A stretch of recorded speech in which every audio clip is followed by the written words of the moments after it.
Namaste. I'm Radha from Earthsong Ayurveda. Thank you for joining me today to learn about this ancient science of Ayurvedic cooking and nutrition. Now, Ayurvedic cooking is itself a science of alchemy. In alchemy, we take one substance that could be harmful to the body and transform it into another substance that is very beneficial and healing. Now, I want to give you an example so you can understand more deeply. Take the grain wheat. Now, in this society, wheat has a bit of a bad name because many people can develop allergies to this grain because of the way that we prepare it in the West, which is usually with yeast. Now, yeast and gluten do form a very toxic substance when combined, which is difficult to digest and does give rise to allergies.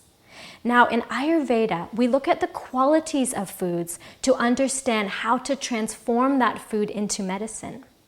The qualities of wheat are heavy, damp, cooling. Now, to balance these qualities, we want to add ingredients and cooking procedures that are the opposite, because opposites decrease each other.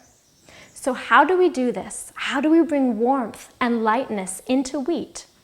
The answer is that we toast the grain. That's the first thing. So with all grains, there is usually a bit of a heavy component. By toasting them, we make them lighter. The other factor to make any food more digestible is to add various kitchen herbs.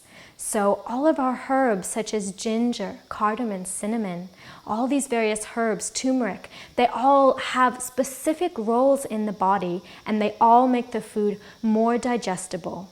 Then that food, when it enters the bloodstream, is capable of nourishing the tissues, balancing the bodily intelligences, improving digestion, and bringing contentment and satisfaction to the mind. Our main focus in Ayurvedic cooking is to enhance the food's digestibility. Now, this is a real key that can sometimes be missed when we are searching for that balance and health and well-being, is that no matter how many vitamins you ingest, how many superfoods or organic foods, if your digestion is weak, you will not be in the position to break down this food. Then you will not be absorbing nutrients, but rather toxins. Because when food doesn't break down properly, that gives rise to a sticky, unmetabolized substance called ama in Sanskrit. Now, this ama, when absorbed, starts to obstruct channels, and then the tissues do not receive proper nourishment.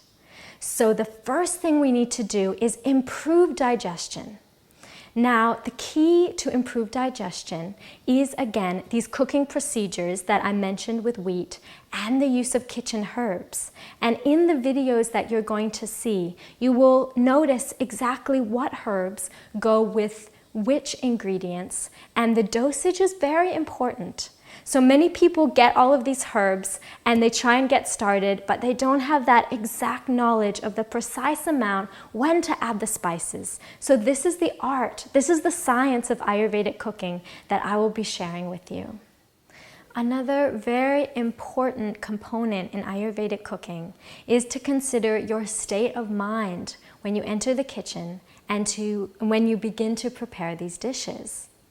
So this is one of the first things that my teacher, Dr. Ajit, would tell us when we're preparing our food, is that you can do an experiment to see the impact of your state of mind on the food you prepare.